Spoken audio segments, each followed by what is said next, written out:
morning, beloveds. It's Monday. I don't know that I'm ready for this week.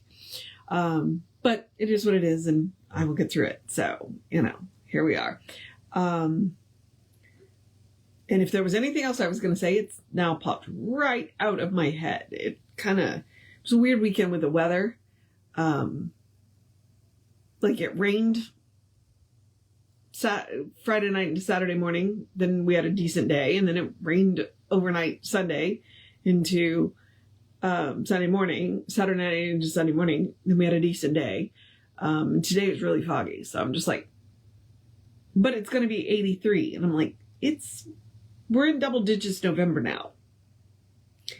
At least it was in the 60s this morning. That was helpful. So I'm complaining about the weather. Ugh. I know where I live, but it should be cooler now. I'm kind of unhappy about that.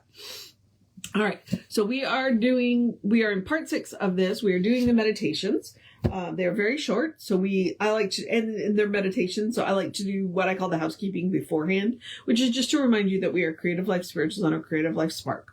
On the social medias, and I am the running Rev Ryan on the social medias that I am on. And so what I'm asking people to do is one of the easy ways to support the center and my social media, it's not about money. It's not about money. None of us are making money off of the social media.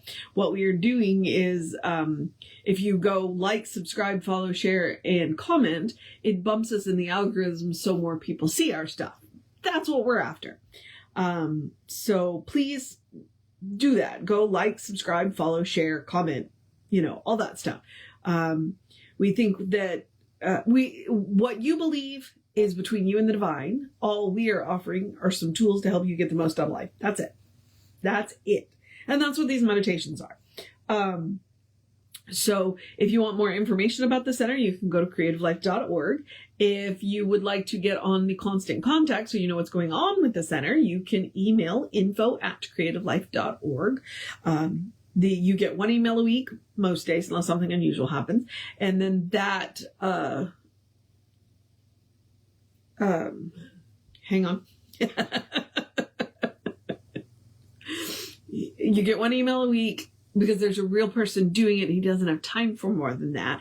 And the hot links are hot. If it says click here now, it'll take you right to the information you want or the person that can help you get. So that's where it is. Every now and again, my mind just goes completely blank, and I'm like, okay, what was I saying? Where was I in this?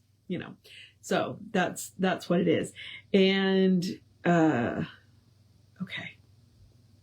And we're gone again. So maybe I should just get on with this. What we are doing is the meditations from Science of Mind. And so we are in part 6. We've already done this much of the book. And so as we are doing the meditations, Ernest wrote them in first person. He wrote them in first person so that you could repeat them as many times as you needed to get into the feeling. Because that's the idea. What you are after is the feeling. So what I'd like to remind you is this book was written almost 100 years ago. The language has shifted a little bit. So if there's a word in there or a couple of words in there that don't get you the feeling, then change them. I will give you an example. A few meditations ago, he used the word control. I didn't like the way it made me feel. So the second time I did it, I changed support. Jesse says that if you don't want to use the word Lord, you can use the word presence or law. And I was like, all right then. So Ernest is completely okay with you changing it. He says we are open at the top. He says he doesn't have all the information. There are always going to be new ideas coming in. So, and there it is. Oh, that's the argument. Okay. Got it.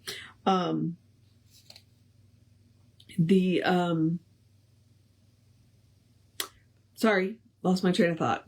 Another idea occurred to me, and then, which is neither here nor there because it's not what I'm doing. So what we are going to do for the purposes of this is we are going to take 2 deep breaths in through the nose, out through the mouth, because science says that's very calming for both the brain and the nervous system to get you into that meditative state. We are going to read the meditation, take 2 more deep breaths, read the meditation again, take 2 more deep breaths. Now, a meditation is about a feeling, right? It's different from an affirmation because it's longer. Affirmation should be short and punchy. Each meditation ends with an affirmation. So the very last line I say, that can be an affirmation. He actually puts it in italics to make so that you know, okay, you know what, hey. So there it is. All right. So I think we're ready. All right. So our title today is The Things I Need Come to Me. So let's take that nice deep breath.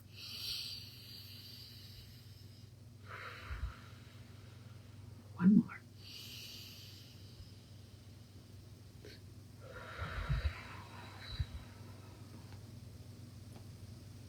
Whatever I need comes to me from the all good. Divine intelligence working through me always knows just what I need and always supplies it when I need it. This law is unfailing and sure and cannot be broken. I receive my good daily as I go along the pathway of life, and I cannot be robbed of my birthright to freedom and happiness. I receive my good.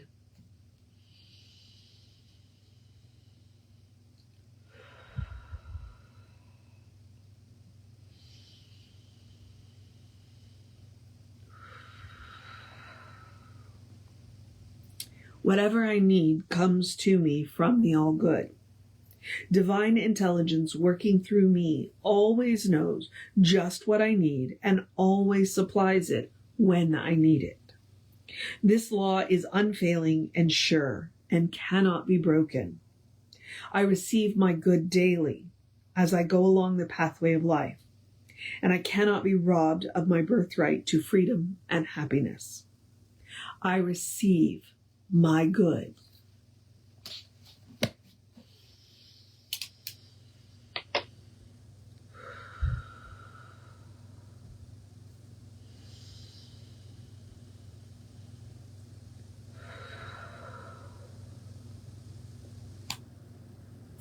So that would be a meditation that would be excellent to do when you are starting something or in the middle of something or finishing something up, when you are working on something where you are not sure where all of the pieces are going to come from.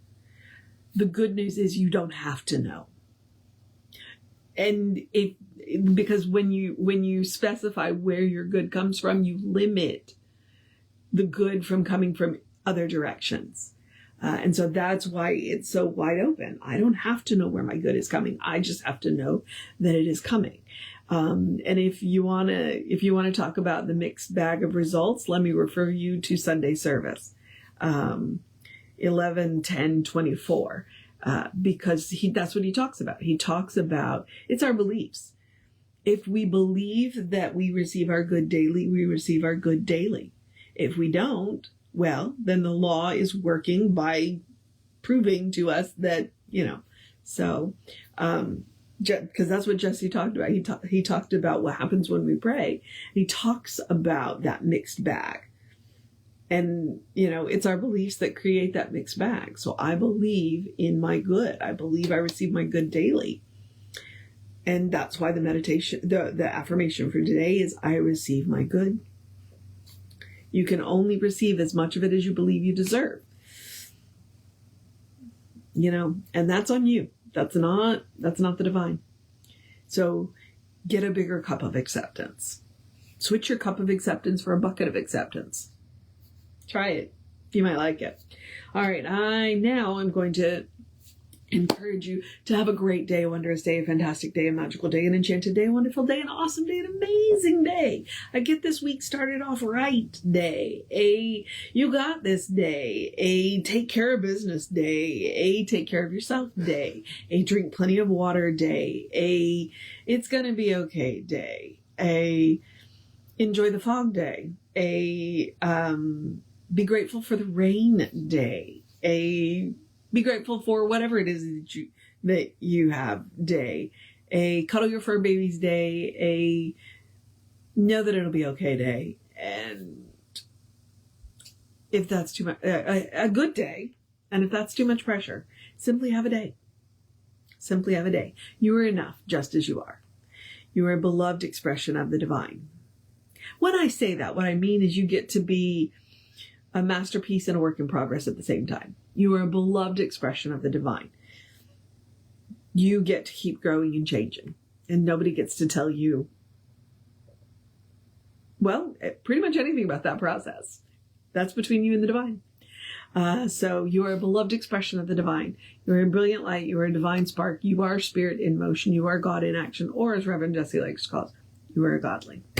All right, beloveds. I'm going to go get my week started. So I'm going to remind you, Reverend David will be on around 5 p.m. with you. I should be back with you around 9:15 tomorrow. Take care of yourself. Know that you are loved. And I will see you next time.